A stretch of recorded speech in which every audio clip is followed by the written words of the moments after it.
How's it going, my sinners? Welcome back to yet another Higurashi When They Cry. We are still within Arc 7, titled Minagoroshi. And let's go ahead and continue from where we last left off, which is the end of Chapter 7. Alright. I don't know if we're halfway through the whole arc, but kind of feels like it, doesn't it? Anyway, let's continue. Oh, God, bright. Oh, my eyes. It's a little bit dark where I am, so that actually hurt. Ah! Stop it, please. Oh. Okay. The Child Consultation Center had finally contacted Satoko's uncle after finding out she was missing from school for the 3 days in a row. I'm sure it was because of our efforts that Satoko was able to come to school today. However, we couldn't really celebrate after seeing her painful expression. Satoko, 本当に心配したんだぞ。この3日間、本当に何事もなかったんですか？ 3日間熱が下がらなかったんですの。ご迷惑をおかけしましたわね。Right. She started telling us why she hadn't been to school. Nobody had even asked her that. 多分、おじさんからそう答えるよう強く脅されてるんだと思う。Clearly. あんな姿痛々しくて、なんだか悔しいくらいだよ。Rena seemed more angry than sad. Inside, I felt the same way. It felt like my anger was boiling up and lodging painfully in my throat.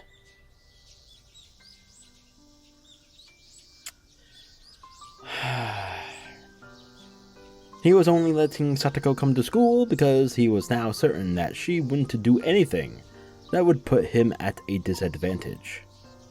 He was treating her like a tamed animal. Was it too late already? I thought of the broken Satoko I once saw in my imaginary world. Satoko, お前はよく頑張ってるな。当然ですわ。ニーニーがいなくても、私は一人で頑張れますもの。Dude, Keiichi, if you remember in that imaginary world you so claim to remember and shit, don't go doing anything with her, the petting of the head, you know? Just don't do it. God damn it!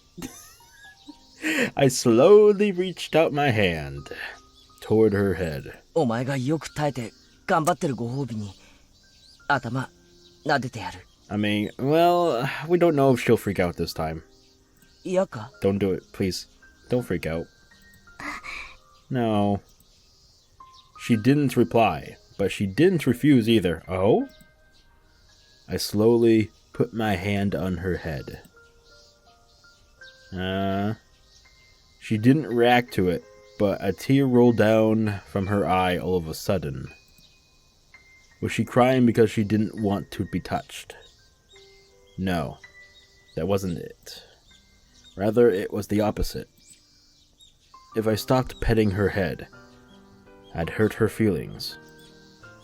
Satoko felt obligated to survive without her Nini.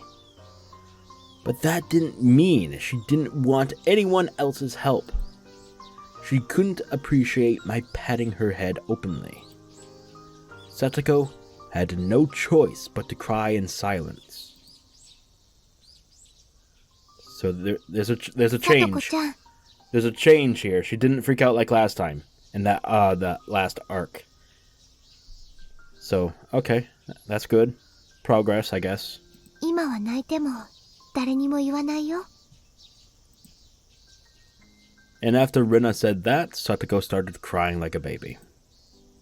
I felt relieved, knowing that it wasn't too late. She hadn't yet suffered from the fatal emotional wound that I saw in my imaginary world. However, her tears made it clear that I needed to save her as soon as possible, no matter what the whole world might say to me. サトコ、きっとみんなが助け出してくれますのです。きっとなのですよ。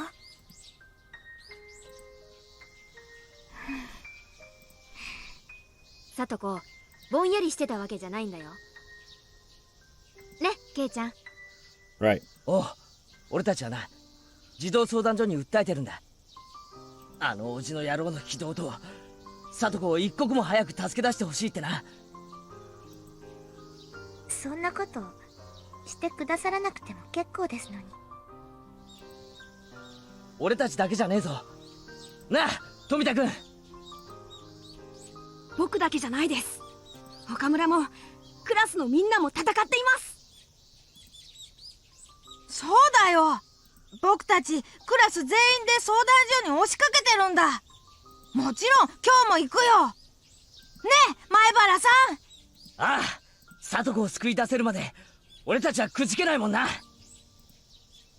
All the boys and girls in the class answered my call with their cheers. Satoko seemed a little surprised, but then soon became expressionless again.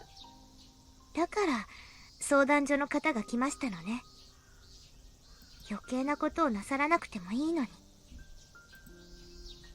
さとこ、ひょっとして相談所の人が来たことによってあいつから何かいじめられたりしたんですか？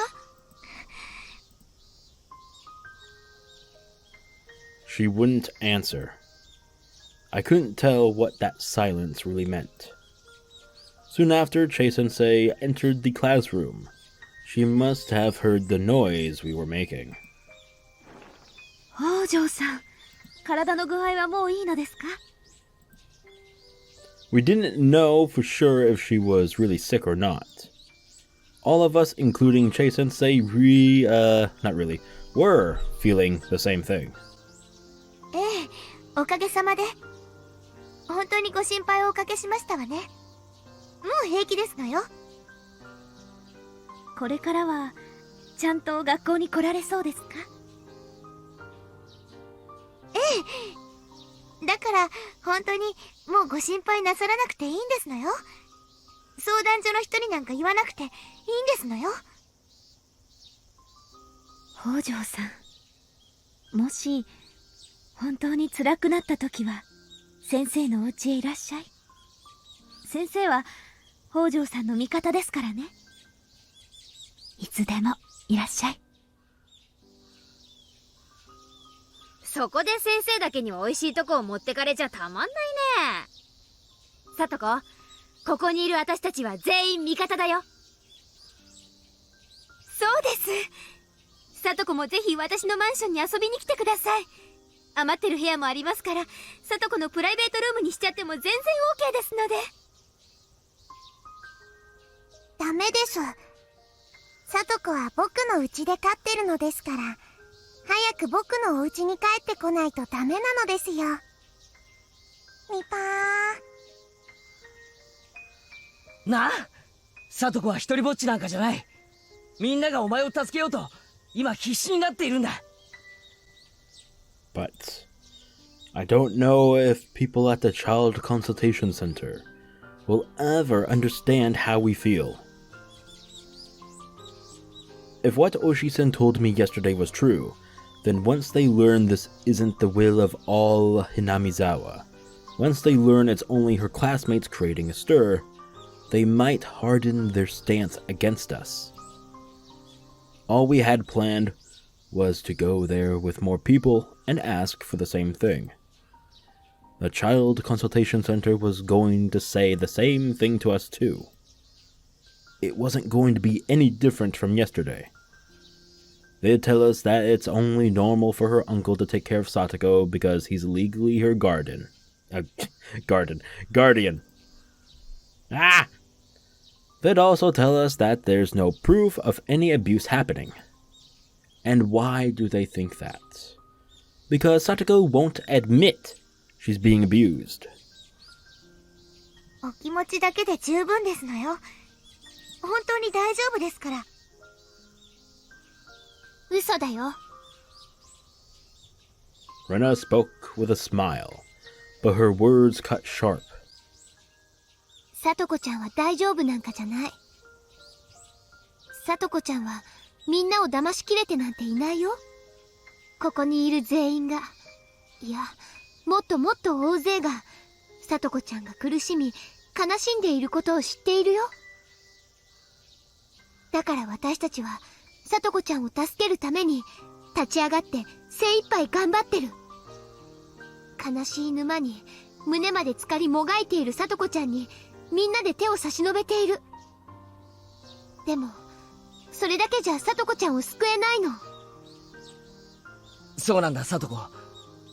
相談所側は俺たちの言い分に耳を貸しつつも、聡子本人が虐待を否定するから虐待はないの一点張りなんだ。俺たち全員が聡子を救いたいと思っても、聡子が受け入れてくれなければ救えないんだ。私とても昔に逆の立場だったことがあるの。どうせ誰にも自分は救えないと、自分が今していることが最善手だと、そう思い込んでいるから仲間が差し伸べてくれる手を受け入れられないの。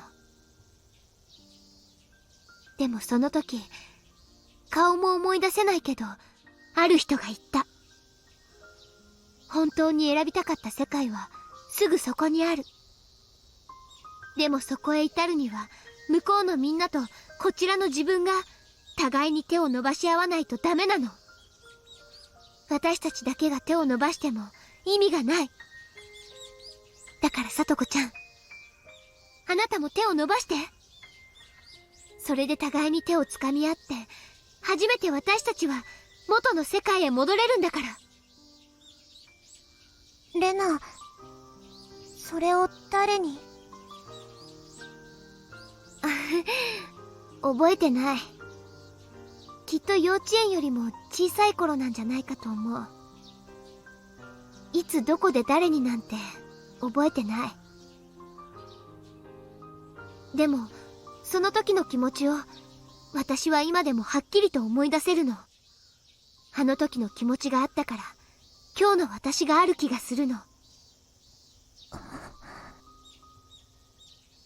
そうだな。レナに言ったそいつは間違ってないぜ。聡子は今助けを求めないのが強さだと思い込んでる。それが最善手だと勘違いしてる。いいか、違うんだ。自分の顔を鏡で見てみろ。それが望んだ世界を掴んだ顔か。違うだろ。聡子はこんな世界心のどこにも望んでなんかいない。俺たちは聡子を元の世界に連れ戻せる。そしてその手を伸ばしてる。その手は聡子の鼻先のところまで伸びてるんだぜ。だがあともうわずかが届かない。届いてりゃ髪の毛を踏んづかんででも引っ張り出してる。だがそのわずかが届かないんだ。だから掴め、お前が掴め。手を伸ばしても誰にも届かないから観念するなんて言わせねえぞ。お前の鼻先に俺の、いや俺たちの手があるんだよ。だから掴むんだ。手を伸ばすだけでいい。あとは俺たちが元の楽しかった世界へ引っ張り上げてやるから。Satoko wouldn't reach out her hand. She just stared at mine as though praying for something. Her fingers were shaking, but Satoko wouldn't try to reach her hand toward mine. I felt like screaming out in anger, but I didn't want to scare her. If I did that, she'd never trust me again. All I could do was to wait for her to reach out her hand. ありがとうですわ。本当にありがとうございますですわ。でも、本当に平気ですのよ。本当に。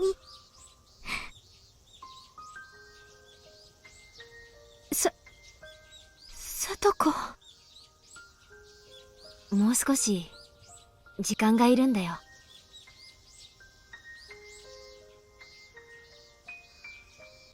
Satoko needed time to sort out her feelings. But her time limit was getting closer and closer. It was unfortunate that Satoko didn't even realize that herself. The next moment we heard someone approaching our classroom. by the sound of the footsteps and that honking horn of the fucking train going choo choo choo. Y'all heard it, right?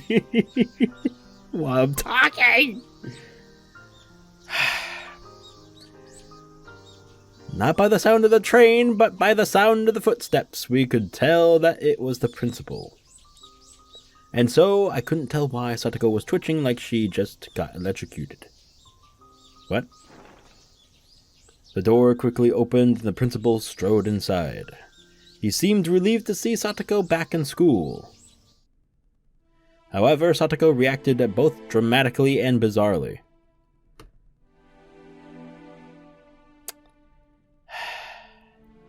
She let out an inexplicable scream, ran to the back of the classroom, and hid behind the curtain. That's not your uncle, dipshit. You're at school. No one in the classroom could understand her actions. We never even considered that it was because the principal had entered the room. The principal, however, realized it immediately. Satoko was scared to see him. Why? Wait, what? 北条君、大丈夫かね? The fuck? Is the... what? He spoke in a kind voice, but Satoko was still afraid. It was plain as day to all of us that Satoko was frightened at the sight of the principal, but none of us could understand why. Yeah, it's a little weird. I mean, how could you mistake the principal for your uncle? What? 大丈夫か、サトコ。何も怖がることなんてないぞ。Are they twins? Like, what the fuck? ここには味方しかいない。おじさまが。 Really? Where? I don't see him. Everyone here thought for sure that Satoko's uncle had showed up to get her. We all rose up at once, shielded Satoko in a circle, and searched the surroundings. I had yet to see her uncle's face, but we were in school now. If someone unfamiliar showed up, I could spot him immediately. But he tried to force Satoko to leave. If he tried to force Satoko to leave, then forget everything else. I'd end the fight right here. Mion and Shion are thinking the same thing. However, while Satoko remained frightened, we couldn't find any sight of her uncle. Satoko was trembling as if he was already here inside our classroom, but there was no sight of him. Finally, I realized the truth. Satoko was frightened by the figure of the principal. I could understand that she'd be scared of his footsteps, but she was still terrified after he showed his face. This was not normal. It was made clear to me how much stress Satoko was dealing with. Rika-chan hushed Satoko and whispered into her ear. 大丈夫ですよ。おじはいませんです。意地悪なおじはいませんですよ。でもそこにおじさまが私を連れ戻しに来たんですわ。落ち着くのですよ、サトコ。今日のお注射はちゃんとしましたですか? Yeah, I was just thinking the same thing. She's having the same kind of paranoia where it's affecting her brain and she's actually seeing things that aren't there, or, you know, whatever. おじさまが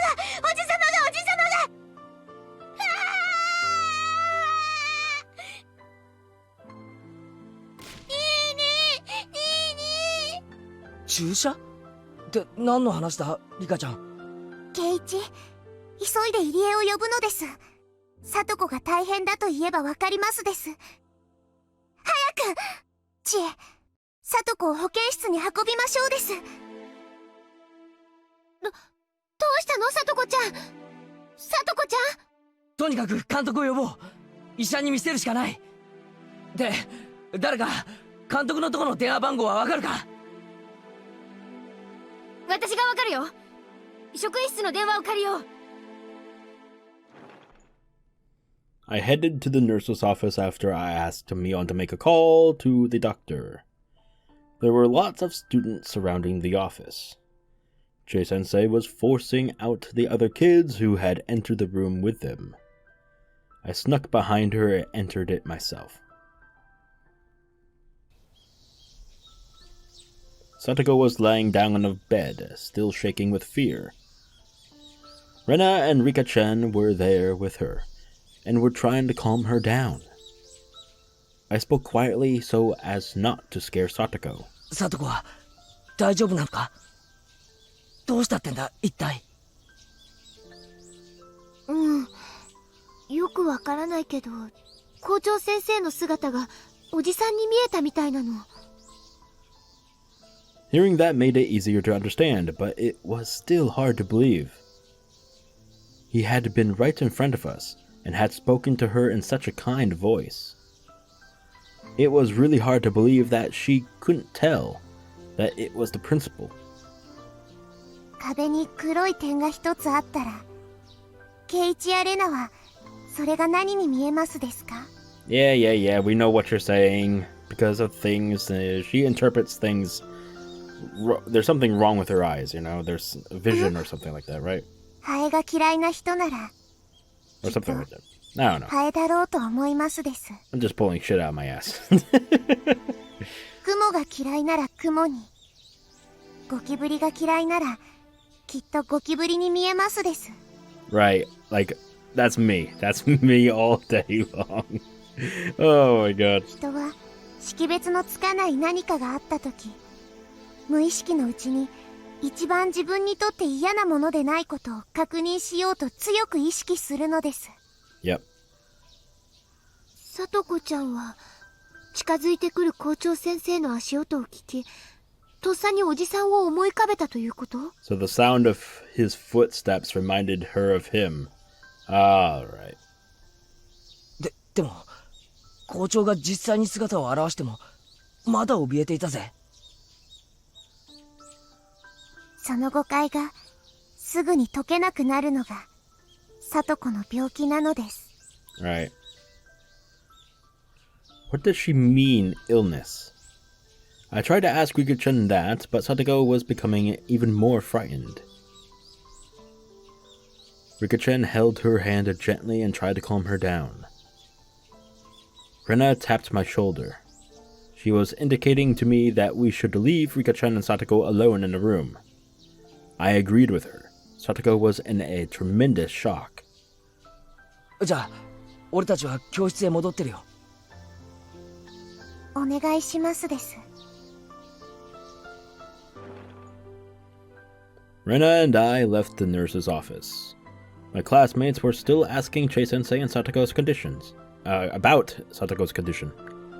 As soon as they saw me, they walked over and asked how she was. みんなとりあえずはリカちゃんに任せよう。サトコは今とても怯えやすくなってるんだ。だから怖がらせないようにしてやってくれ。多分ここで騒いでいるのもサトコには怖く感じるんだと思う。教室へ戻ろう。きっとすぐに監督が来て様子を見てくれるよ。みーちゃん、連絡は取れたんだよね？うん。大至急来てくれるって。それまではリカちゃんに任せて安静に。絶対に保健室から出さないようにだってさ。はい、皆さん、教室に戻りなさい。朝のホームルームを始めますよ。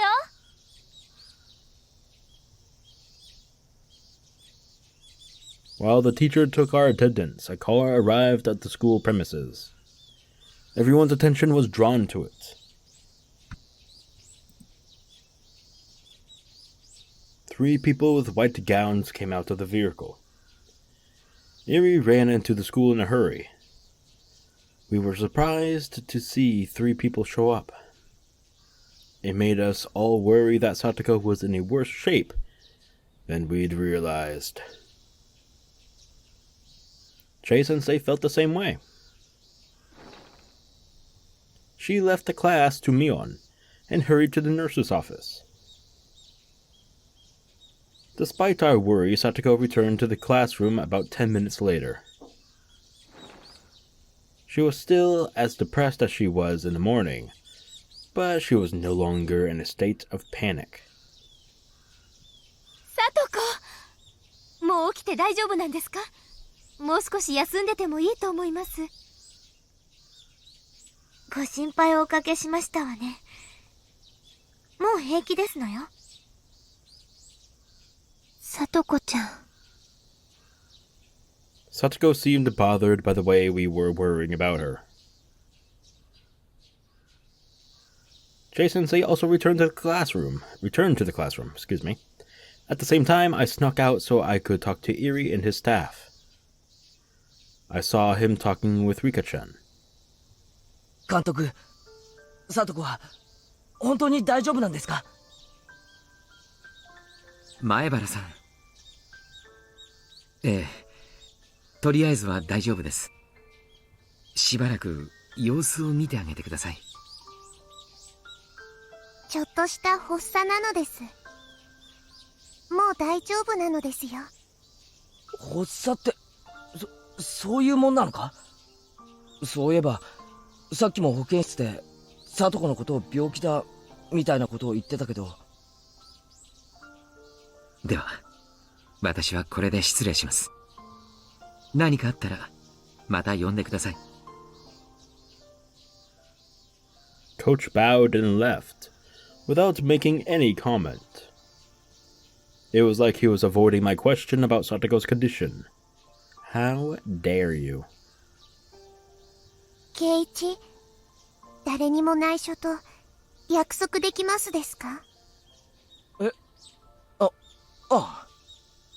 さとこは数年前からちょっとした病気なのです。ずっとその治療を受け続けていますです。It was surprising to hear that. That meant she was already sick when I first met her. I'd never seen any sign of that, though. その病気は簡単には治りませんが、ちゃんとお薬と治療を受けることで普通に生活することができるのです。そうなのか？でも、だったら問題ないじゃないか。リカちゃんに打ち明けられるまで、サトコが病気にかかってるなんて考えもしなかったもんな。あれだけ元気に過ごせるなら、それで十分だよ。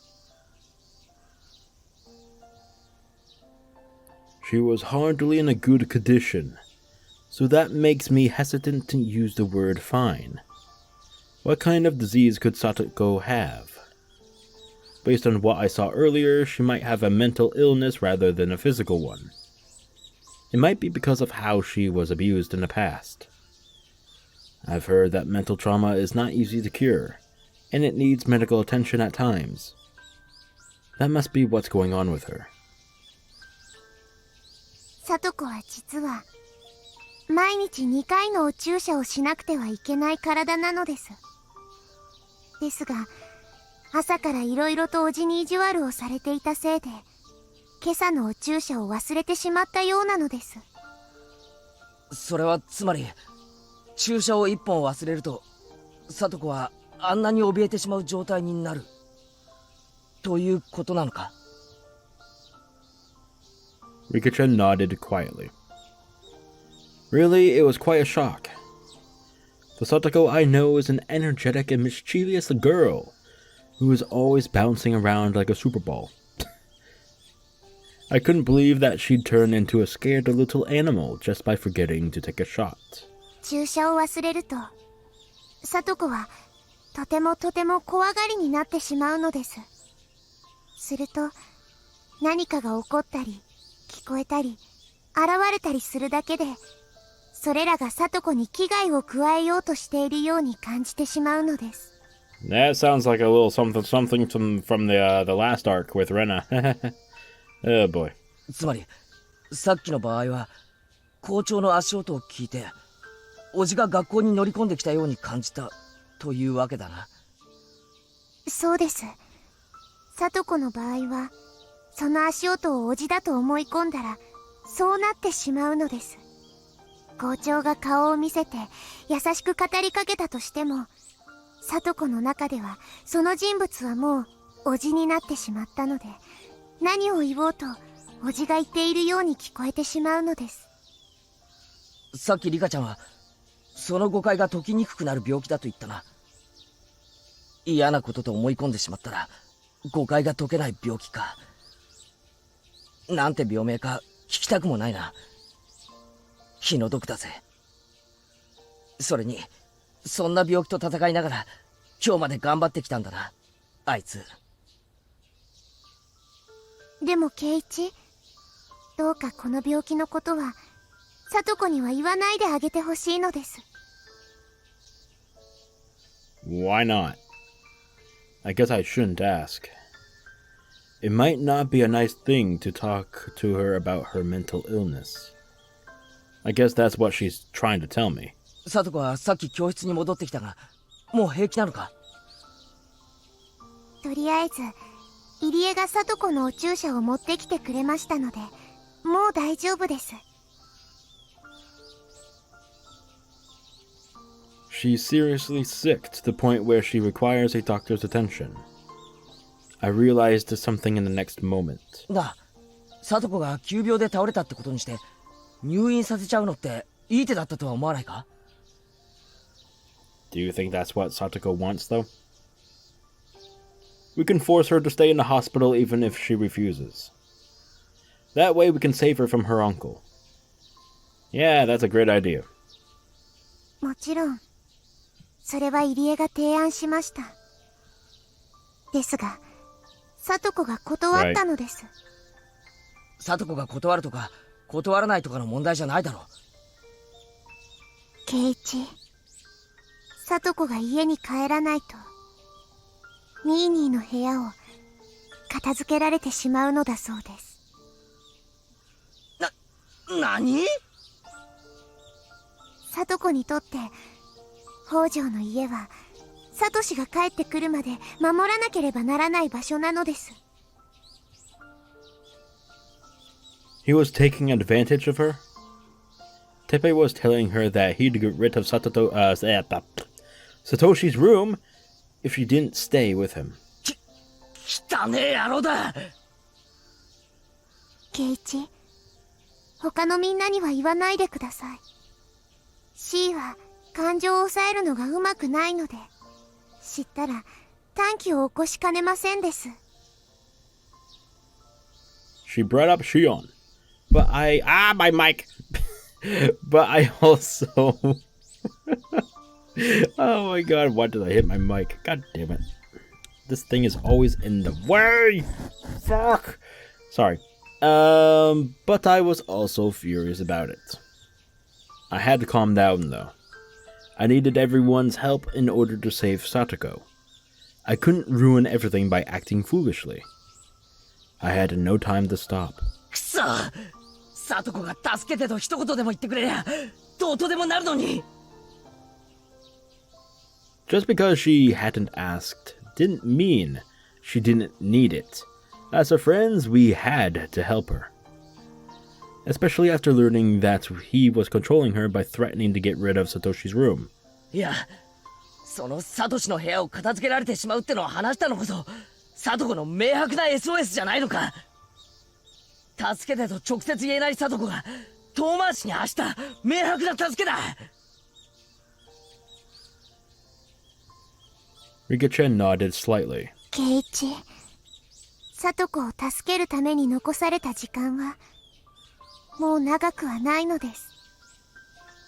The hell? I'm pretty sure she was done, right? That was weird. Anyway, that I was also aware of. She had a panic attack just because she didn't take her shot this morning. But if she stayed in her current environment, it'd be too late to save her in a matter of days. I saw her future when I saw Satoko crying behind the curtain this morning. 今日で3日目だ。人数はすでに初日の10倍以上に膨れたが、まだまだ行くぜ。圭一、聡子を救うのは簡単なことではないのです。これまでに何度も試してきて、一度たりとも成功したことはないのです。そうなのか。圭一は覚えていない話です。でも今回の圭一は違う。今までに一度も見たことのない方法で、あと一歩で聡子を救えるところまでこぎつけていると思いますです。僕は圭一が運命なんてあっさりと破ってしまえる力のある人間だと信じています。 What did she mean when she said I didn't remember? I didn't have time to ask questions, though. ああ、そうだな。運命なんて俺があっさり打ち破ってやるぜ。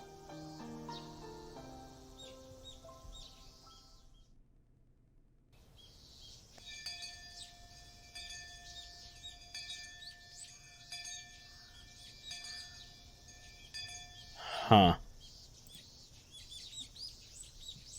Alright. A huge crowd had formed in front of the library. It was hard to believe that over 50 people had assembled in front of such a quiet place. Oh my god. There was a reason why I skipped all that shit. Come on. I really hope there's no more bullshit. Alright. 今日は面白くなってきたぜ。今日のリーダーの前原さんだ。挨拶しろ。ボス、こんにちは。Kameda-kun had brought a bunch of athletes with him. They were all very tall and full of spirit. Being greeted by a bunch of big people at once made me feel uncomfortable. Oops, I shouldn't feel so intimidated. The commander can't act bashful in front of his troops. Following after them were our nameless comrades who sympathized with our plight at Angel Mort yesterday. And I left a comment in my last video stating why I skipped all that. So yeah, I'm not gonna repeat myself, but it was stupid. I hate to say it, but I never expected any of them to actually show up. Seeing them all here to support us made me feel glad. They seemed plenty pumped up too, raising up fervous cries, or shrieks. Kameda-kun did so much for me. He brought not only his teammates, but also people from Angel Mort. I couldn't thank him enough. 水臭いぜ、ケイ。俺たちはエンジェルモートの義兄弟っすよ。Sure. デザフェに行った連中の噂だと、夏の新デザート、恥じらいの青い果実サンデーが最高にいいらしいっす。この夏は一緒に青い果実をむさぼり食いに行きましょう。ケイチ君、今日はすごいね。Finally, someone normal. これを全部君が一人で集めたのかい？こんにちは。ここまでとは思わなかったわ。やるわね。富武さん、高野さん、どうしてここに？あ、レナは知らなかったか。昨べの祭りの実行委員会の席でね、今日への参加を表明してくれたんだよ。確か監督も来るはず。お待たせしました。遅れて申し訳ございません。留守番のスタッフへの引き継ぎに手間取りまして。わあ、監督、それすごいすごい。 Coach had brought some sashes, headbands, and banners with him. He was so well prepared. The sashes and headbands read, "Save Satoko Hōjō," and the consultation center must take action immediately. They were perfect for our protest. Hell yeah! He had brought lots of extras along too. Takano-san and Shion handed them out to the other supporters. なんていうのか、監督のこういうセンスが私大嫌いなんですけど。でも今日はちょっと見直してます。しかしこういうアイテムもいいね。ここにいる60人は全員に面識があるわけじゃない。でも同じ鉢巻きやタスキを身につけることで同じ目的を持った仲間だと分かり、連帯感も育めるからね。こんなのを身につけるとダム戦争の時代に戻った気がするよ。鉢巻きやたすきをしたhinamizawaの人たちは無敵だったんだ。誰が相手でもひるまなかった。Tamatake-san was exactly right.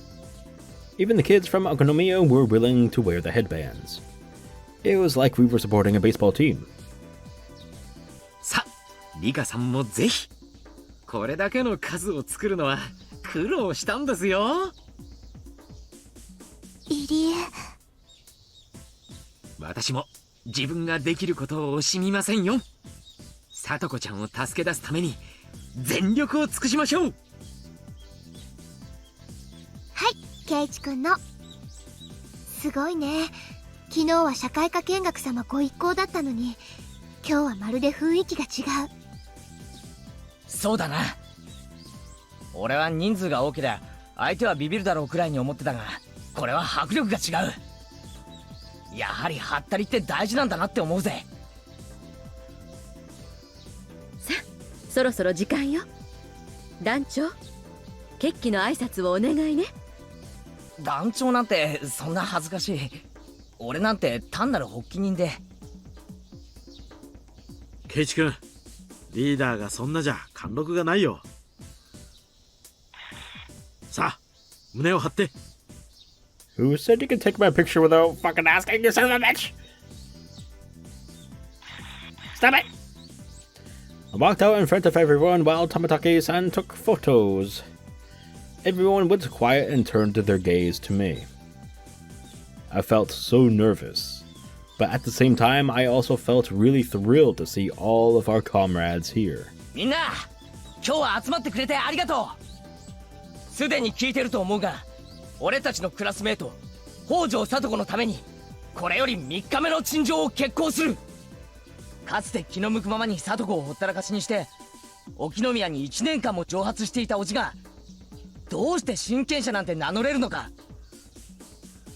児童相談所は直ちに状況を理解し、聡子に対する緊急保護を実施するべきである。だが児童相談所側は慎重な対応を理由に現状を放置。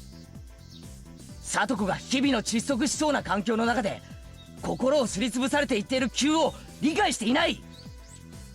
俺たちはこれより3日目の陳情を決行し、児童相談所に改めて緊急の対応を求めるものである。今日学校で聡子ちゃんの姿を見た人ならわかるはず。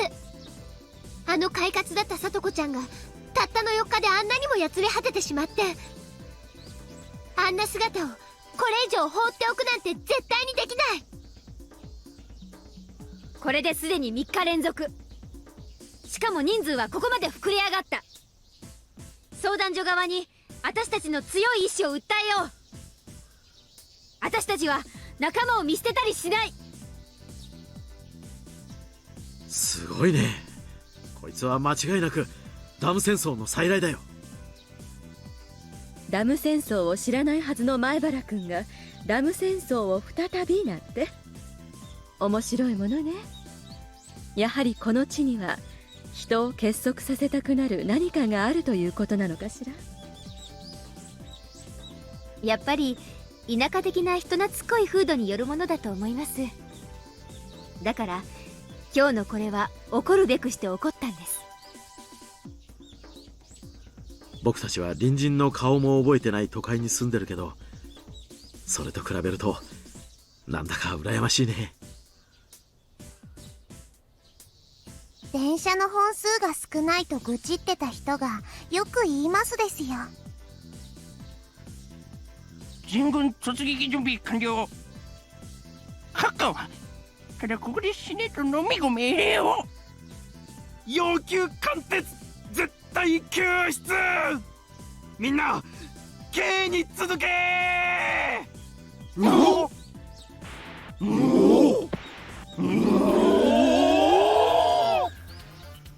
Everyone had that much vigor before we'd even started and entered the building. They had to have heard what was going on outside. In fact, panicked-looking people were staring at us out the windows. Get ready, fuckers. 参りましょう。 We're gonna penetrate the building. Not that way. What? Eri pushed me forward, and I took the first step of our third attempt, with the weight of 60 people on my shoulders. We went through the automatic doors and slowly crossed 20 meters to the counter. これでならどうだ。一昨日は相談員、昨日は係長。なら今日は所長か。わからない。でもきっと私たちの強い意志は伝わるはずだよ。こんにちは。今日はどのようなご用件でしょうか。昨日と同じです。北条聡子の件について陳情に参りました。 At the far end of the office, I saw the manager from yesterday talking to a guy sitting behind an important-looking desk. I could tell he was intimidated to see so many people. Shion said that this was the day we'd finally close the deal, but I couldn't be that optimistic yet. To be honest, our current numbers were probably the maximum number of people that I could get. So what would we do if things didn't work out today? I put up a brave front, but internally I was nearly cracking with the anxiety. But looking at the hopeful, encouraging expression on Rena's face as she walked behind me helped disperse those timid feelings. Rena might hold the very same worries inside of her heart. Everyone must be wondering if we can really save Satoko or not. But today we were supporting each other by hiding those worries. That was unmistakably our team's strong point. We could never have gathered so much energy and strength if we were alone. That power can only be created when people work together. It takes forever for a drop of water to wear away at one rock, but a tsunami can break it into pieces in a second. The manager approached the counter. He started speaking to me, saying that, wait, what? Oh, okay. Sorry, I read that wrong in my head. Saying that as the meeting room wasn't opening today, he couldn't let us all into one room. However, the head of the office was willing to see us, so we could use the reception area in front of his desk. Since the room is so small, however, he asked us to choose 3 representatives to come inside. 本当に申し訳ございません。他のお客様へのご配慮ということで、ご理解をご協力をいただけると助かるのですが。We were here with all these people and they were only letting 3 of us inside. I wanted to refuse their offer, but Mion told me to take it. この人数で占拠すれば業務への支障を理由に上げ足を取られかねないしね。すでに十分インパクトを与えてる。向こうも施設長が直接話を聞くと言ってるし、これは向こうの最高の対応でもあるよ。みんなガクガクブルブルでニャーニャーしてますですよ。 Yes, they are, Rika. Shiver me timbers. にゃー。でも会議室が空いてないってのは嘘くさいですけどね。私も嘘だと思うな。でもみーちゃんの言う通り、これだけの人数で押しかけたというインパクトは十分与えたと思う。所長さんはここの最高責任者です。それが話を聞くという礼を尽くした以上、こちらにも多少の譲歩が必要かもしれませんね。話し合いの場を設けたのに先方が席に着かなかった。そういう記録だけ残ると話し合いの余地なしってことにされてしまうわね。部外者の意見で恐縮だけど、ここは話し合いに来ているということをアピールするべきだと思うな。It was good to get suggestions from so many different people. If it was only me, I would have just gotten pissed off and left. That was probably not the best idea. Once again, I felt how important it was that we were a team. わかりました。では代表3人ということにします。で、代表は誰にしよう。代表は圭一くんでいいと思うな。あと大人として監督とみーちゃんもついててくれれば文句なしかな。所長が私の顔を知ってたら園崎家の圧力ってことになっちゃう。今回の件は園崎家はノータッチなんで、そこを誤解させられない。大人の事情でごめん。聡子を助けるのは私たちの戦いで、鬼ババとは何の関係もありませんからね。ならレナさんはどうです？ガツンと一発叩き込んでやってくださいよ。私でもいいけど、リカちゃんはどう？聡子ちゃんの一番のお友達として代表に加わってもいいんじゃないかな。Rika-chan is a quiet girl, so it'd be hard for them to understand what she's thinking. However, she's Satoko's best friend. She had been living with her for the past year, as if they were family. She has the strongest bond with Satoko out of any of us. よし、俺と監督、そしてリカちゃんで行こう。了解。私はみんなをまとめるよ。Mion winked at me and started explaining the situation to everyone else. Alright. Well. Oof, how long is this one? Let's see here. Yeah, it's okay. Unfortunately, I'm gonna have to end this here for today. I am not feeling all too well as I have a migraine, and it's killing the shit out of me. So yeah. Unfortunately, I'm gonna be ending it here a little bit short. But it's okay. I'll be back tomorrow anyway, and probably the next day.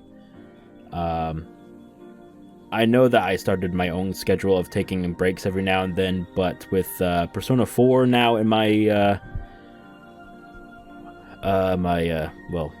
Let's Play series that I'm currently active with, and The Last of Us 2 coming out next Friday, was it?